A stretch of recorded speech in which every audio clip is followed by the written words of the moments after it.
Hi, I'm Aloe Black. I've hired NAO Media to help control and direct my online presence. And I think that every artist nowadays needs to focus very strongly on their online presence because without a strong online team, you could miss out on a lot of opportunities. The internet has created a situation where the artists can go direct to the fans, cutting out the middlemen, like and the gatekeepers, like the radio programmers and the A&Rs at major labels. So having a strong team behind you can help inform and educate your audience on what is current, what's to come, and also what's been going on in the past. And I think the team that I have at NAO is really strong. Thank you guys for joining us. Partner in crime here. We're gonna warm up the room a little bit. Yes, sir. As you can see here, this is my partner, Chris Kraft. My name is Lamar Gilliam, from Now Media and Consulting. We've actually been working together for almost 15 years, but this is our first opportunity to do any public speaking together, so this will be interesting.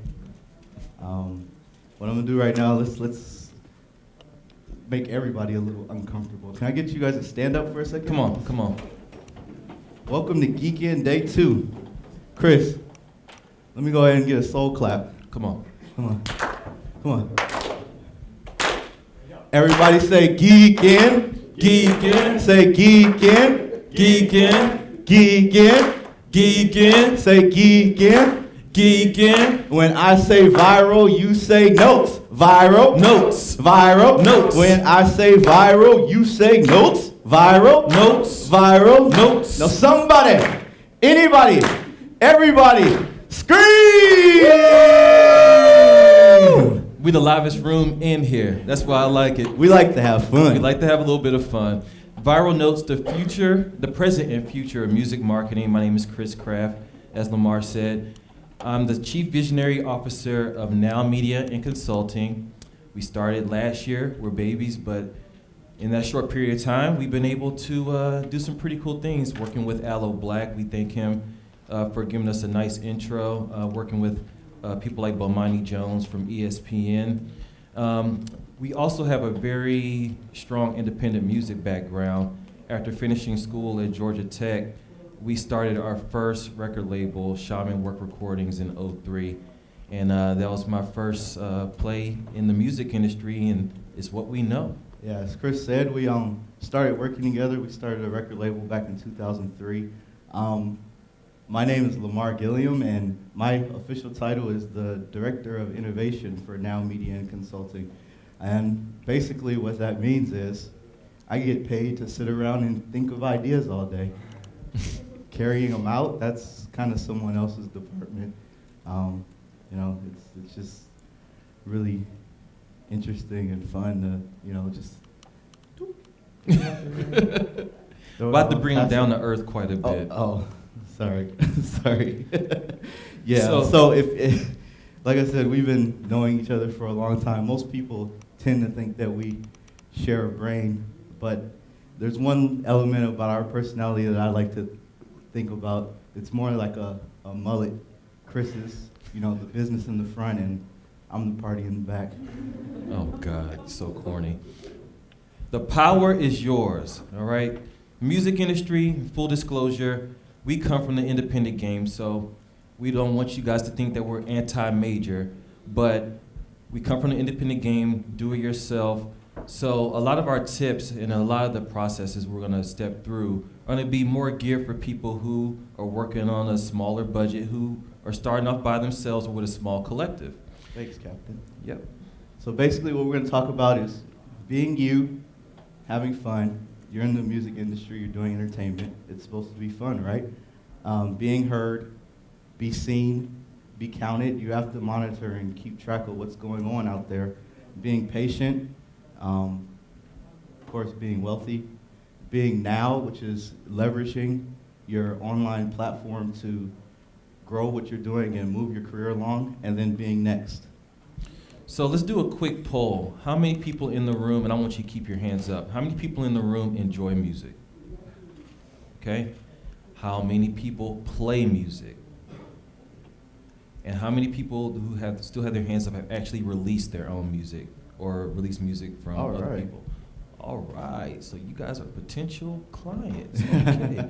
All right. That's a good number. All right, being you. Love what you do and do what you love. Some feel that music is the purest form of self-expression. Thus, your online promotion has to be a clear extension of your vision as an artist. There's tons of tools, tons of processes out there, but you have to make sure that it all connects to the message that you're trying to get out. Exactly. We always preach that who you are in the real world extends into the online world. So it's very important to be yourself. And with that being said, we like to also say that you want to clearly represent yourself in the correct fashion in all aspects of your online promotion, whether it's on Twitter or on Facebook. For example, if you're on Twitter, you're launching your Twitter account, never go public with the infamous egg as your avatar. It makes no sense. Unless, of course, you wear eggs on stage and it fits, but... Then it's free promotion. Right. So Gwen could get away with it. She's a superstar, obviously. Being heard. The days of the musician who can't market himself, his or herself, are pretty much over. With the internet nowadays, it's shrunk the world to where your fans basically want an all-access pass to your social living room. With that in mind, video sites like YouTube and Vimeo are excellent resources to use, but you have to know your time of engagement, and you have to engage early and often. One of the things that you can do that we'll go into a little bit more is just offering exclusive content that the fans or people checking you out wouldn't get just by buying the music or listening to the music that you release. And we mentioned Twitter a slide ago, but just to bring it back, it's a very high frequency medium. You have to be really careful in what you say, of course, but it's a medium where it moves really quickly and people are engaging on it from way different time zones. So you have to be mindful. If you have fans internationally, they might not see your tweet, so don't be afraid to send that same message out with a different spin for people who might be in a different time zone. It's kind of tough to do that by hand, so we like to utilize tools like TweetDeck and Hootsuite, where you can actually schedule your tweets in advance to make sure that everyone sees them. Added value of Hootsuite, you can actually import an Excel file so that you can send scheduled tweets out for multiple accounts. Another tool that we like to use to take advantage of Twitter is the service provided by paywithatweet.com.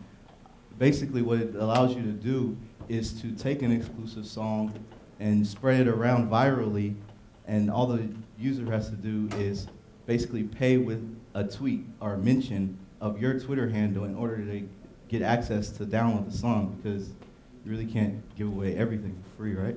It's true. Facebook is important. Facebook is more of a low frequency medium, but with Facebook it's important to really know your audience and know your interaction and engagement. Some artists, post multiple times a day on their Facebook page because they have people watching their page and commenting and liking and interacting with it. Some only do it, a couple times a week.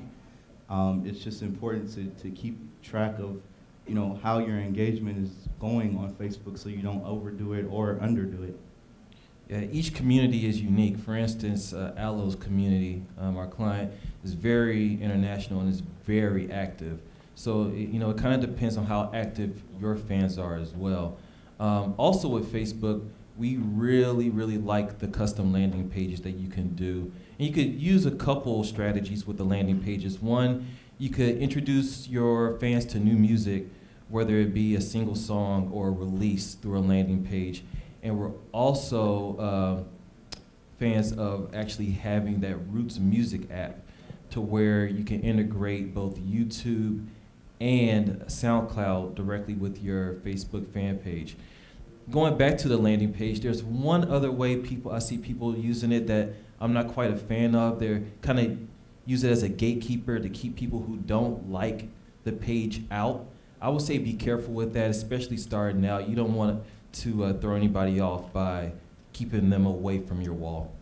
Another cool thing on Facebook that you can do with the landing pages and the Root Music app is that I've seen a lot of artists and labels use it as a way to build their email list, where when you go on the Facebook page, the first custom landing page you see is, hey, enter in your email here and get access to exclusive content. And then when you enter your email, then the next landing page will be the one that actually has the Roots Music app or some, coupon code or something like that. So next, we're going to go into the digital record promotion. With this, a lot of the music industry is totally different. Though we see vinyl making a comeback in, say, indie rock or some of the other genres, for the most part, like in hip-hop, vinyl is dead. So Lamar's going to step through a couple of services that we like to use. Yeah, innovation has been key in the music industry since we started putting records on tapes and reels, right? One thing that artists and labels are doing nowadays is, basically promoting their music digitally through online record pools such as Serato's whitelabel.net or djbooth.net. As Chris said, the physical medium of releasing music is pretty much gone. Most vinyl is dead, and according to published reports, CD pressing is going to be gone by 2014. So, think digital. Being seen. Thanks to Casper the Friendly Ghost for assisting us. Being seen is very important, but almost as equally as important as being seen is being transparent, letting your fans really know who you are. With being seen, it's important that you give more than the finished product. As we mentioned before, people want to know what's going on. They want to be part of, the overall process of an artist creating their art. With that in mind, you can really create an online promotional plan that starts at a project's conception, and as opposed to the traditional way of doing it, where you start your promotion after your record's done and you're ready to release it. Ways of doing that, going back to video sites like YouTube and Vimeo, you can record exclusive, recording studio sessions, outtakes, or outtakes while you're shooting a video, put that stuff online. You can also have a contest where you can have fans interact and be able to select a potential featured artist on a record.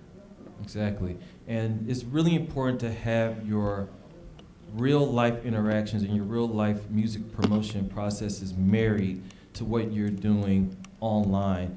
I've seen bands utilize platforms like Foursquare to actually let their fans know where they're going to be appearing, and then you could see a swarm happen where people actually check in at the appearances or where the bands or the acts are performing.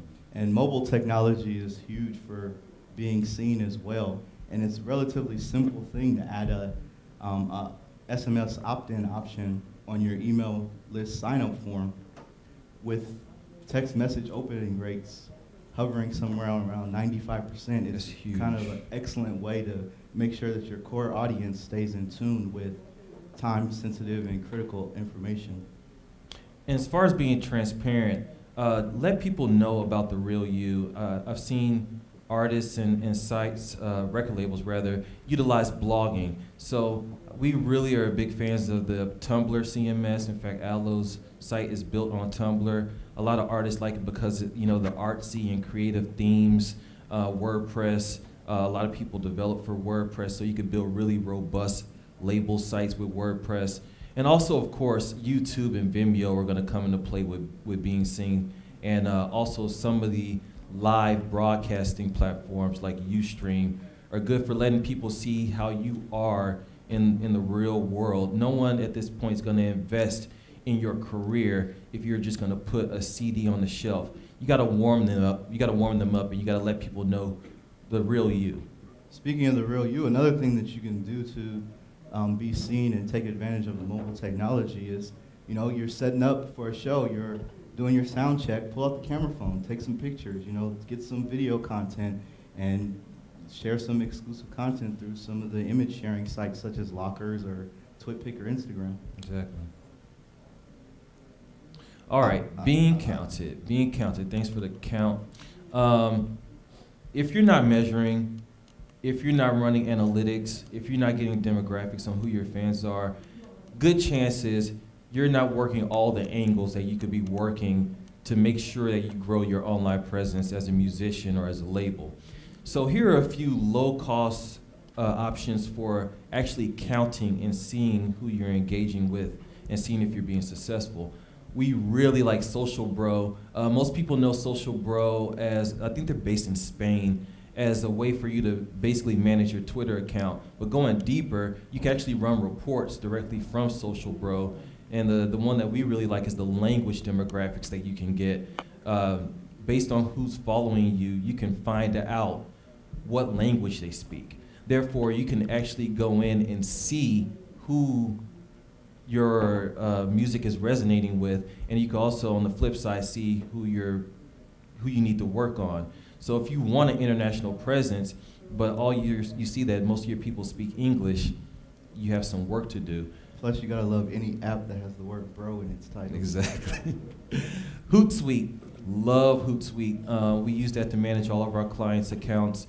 What I really like about Hootsuite, similar to Bitly, but within Hootsuite, you can actually shorten your URLs to Owly links, and you can attach a song or a zip file or some sort of release or anything you want to track to an Owly, and you could get analytics on how many people clicked the Owly link and actually who clicked it.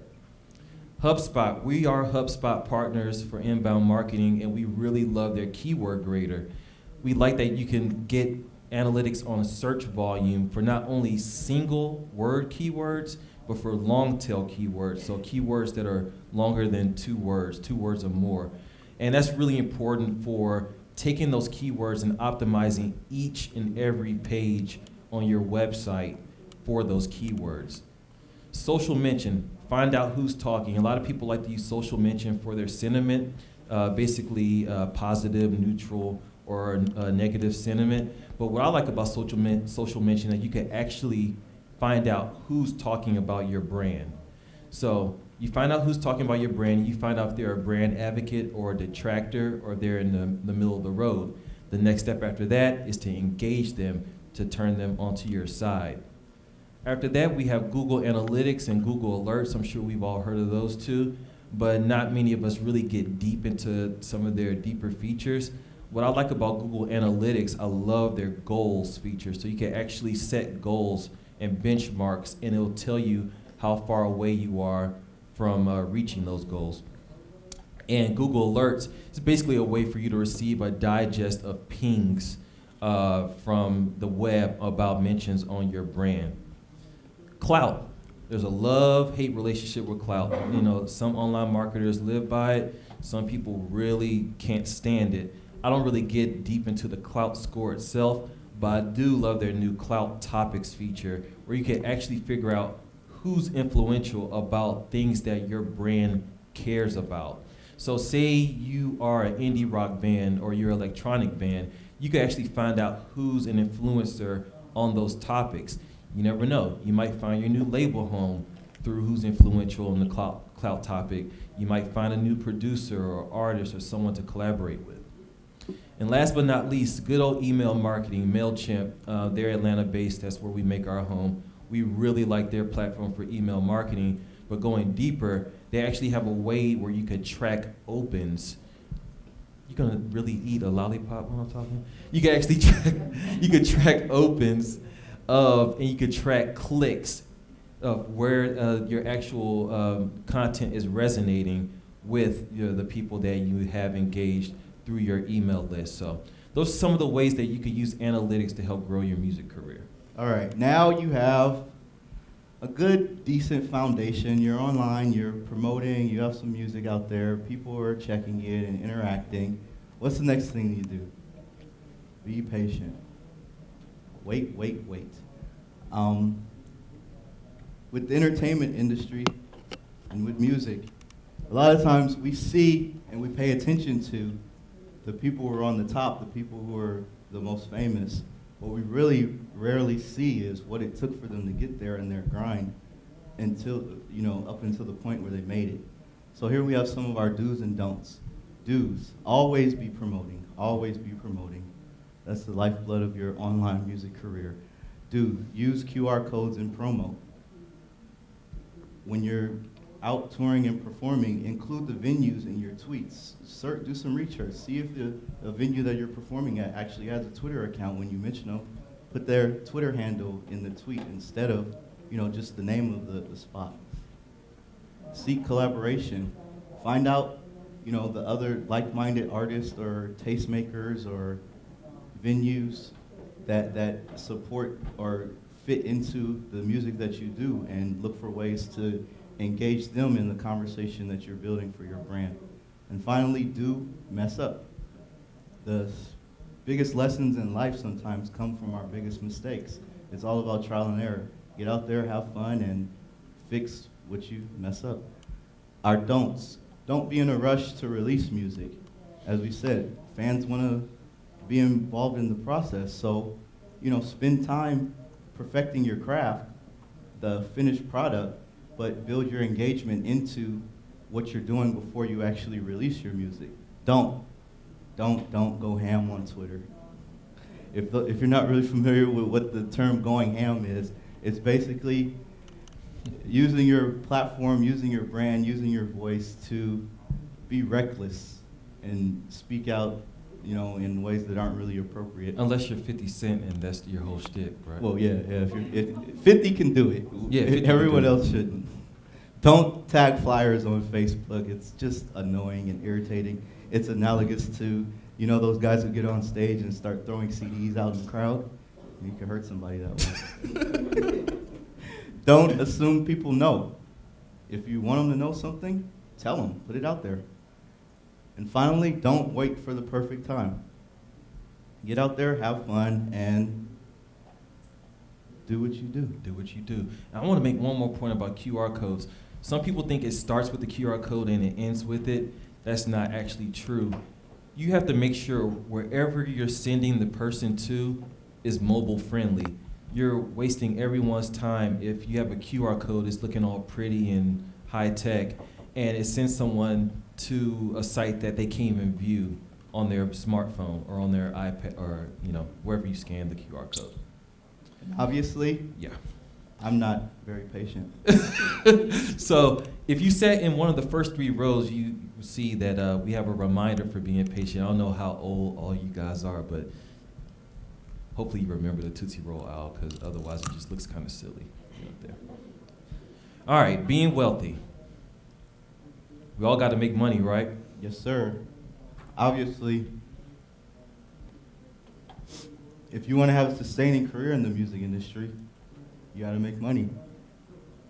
And another thing, if you're promoting yourself online musically and you're not on iTunes, you're probably wasting your time. Exactly.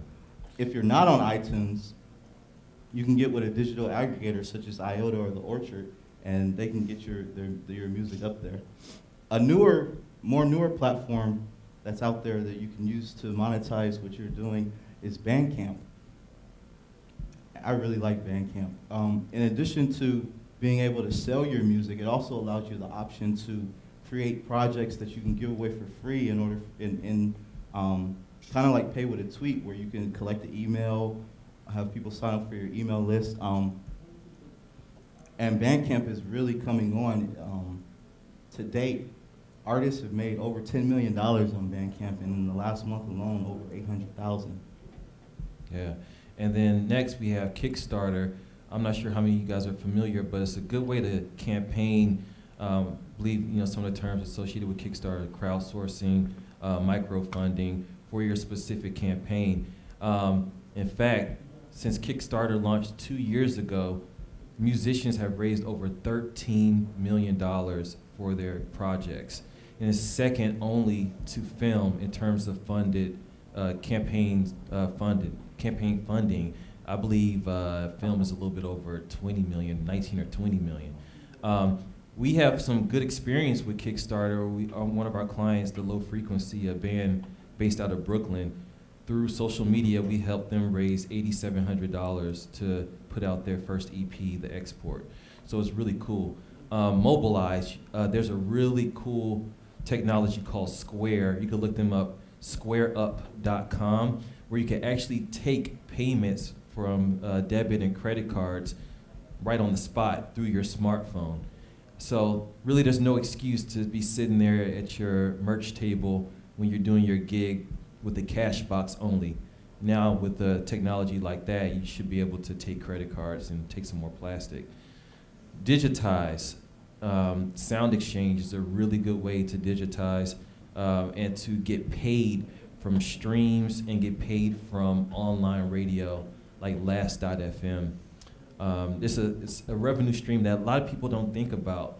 And I mean, just like publishing in the real world, a lot of people don't think about, publishing. You gotta make sure you take advantage of that. And lastly, Big Cartel and Etsy are really good websites for selling your merch, like T-shirts and mugs and branded condoms or whatever you want to do. All right, be now. That wasn't in the practice.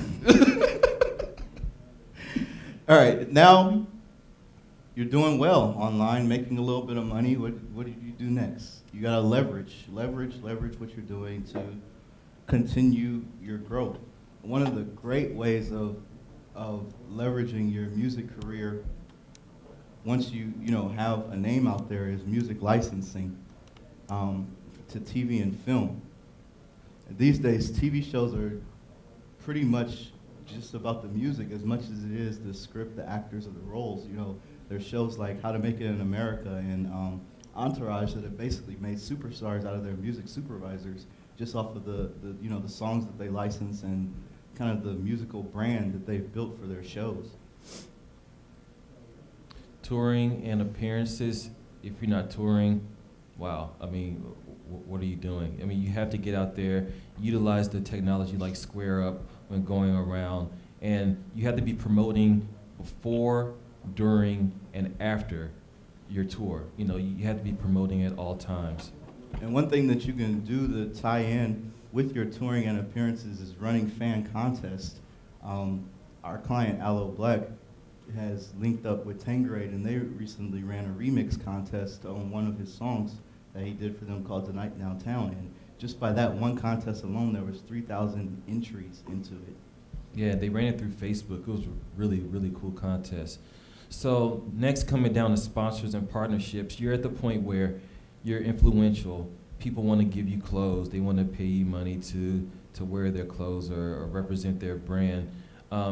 It's a good way to take it to the next level and to utilize endorsements to help build your brand. And it doesn't even have to be that deep. It could be as simple as if you're running a podcast or if you're doing a Ustream, someone can provide you the clothes that you wear during your broadcast. So there's definitely different ways of going about that. And next we come down to another way of taking advantage of smart sponsors and partnerships is something like TwitMob, where you actually you align yourself with campaigns that they're promoting products or whatnot that kind of fit with your brand, and you get paid to tweet about it. You got to be careful though that you don't oversaturate your timeline with that type of stuff. Yeah, you don't want your timeline to be just a running advertisement that's not human at all, and it could turn away your fans.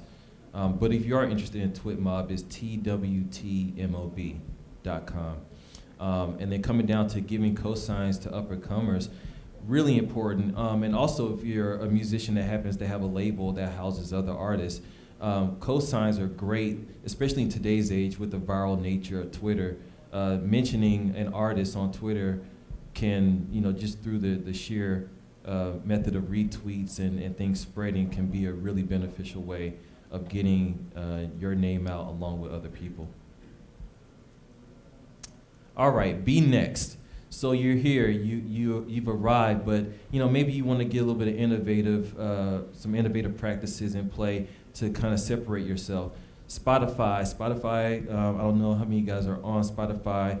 You are. So it's new to the U.S., but it's really, really cool. I've seen Lupe Fiasco actually promote a playlist through Spotify. So it's a good way for you to utilize their playlist function to not only promote your music, but you could break music of others. And it integrates really nicely with Facebook. And we actually found a way, thanks to Lance back there, to embed a Spotify playlist on your actual website. So if you want to know about that, just let me know. Inbound marketing, you heard me talk about HubSpot earlier. Why not get paid? I mean, not get paid, well, eventually get paid, but why not promote your music in your sleep? So through calls to action, landing pages, you can actually serve up your promotional music through a landing page and allow people to download it in exchange for their contact information, an email address or a Twitter account. So that way you can get to know your fans a little bit more while they download your music. This just launched just a few days ago, Google Plus brand pages. So I highly suggest you going in there. We grab Plus now just to grab it. We haven't really done much with our wall yet, but just go in, be an early adopter, grab your brand page. They're analogous to the Facebook fan pages, but it's for Google. SEO, if you get a chance next session, hopefully he makes it, but our good friend Michael King is a SEO beast.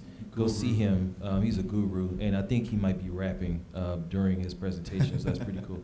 But most people in music don't think about search engine optimization, so set yourself apart by thinking about on-site SEO and doing some link building and working in SEO with your blogging efforts. Quora, these next two are really cool because we're power users for these next two platforms. Quora is really, really cool. It's a question and answer platform. They're based in Palo Alto. Really cool stuff to where you can actually build up yourself as an authority on a specific subject through answering questions. And as far as being a musician on Quora, one of the cool things that we've been doing with our clients is actually using Quora as a way for the audience and fans to conduct the interview with the particular artist. Exactly. And in Vocal, they're Santa Monica based. They're basically Ustream on crack. You know, it's bi-directional video streaming. So not only can you host your own show, but you can have people call in through video and ask text questions right there on the screen. So, and actually I think they run every week a singing contest through Vocal where you can actually interact with the other people through the web stream. It's really cool. Another one that's come out from the Bay is Spreecast. They just launched, I think, about 2 weeks ago. So they're really cool too.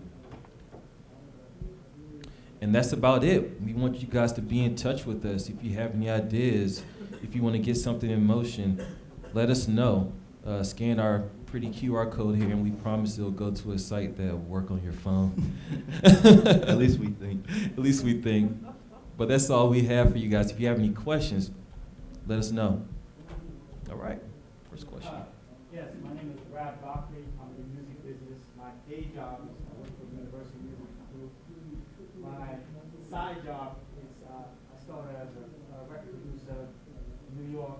Then I went back to my parents' country in Ghana and set up the whole West African hip hop scene. Oh, wow. We actually have a friend who's really big into the African hip hop scene in South Africa. Okay, yeah, well, we got Ghana locked down for years and stuff.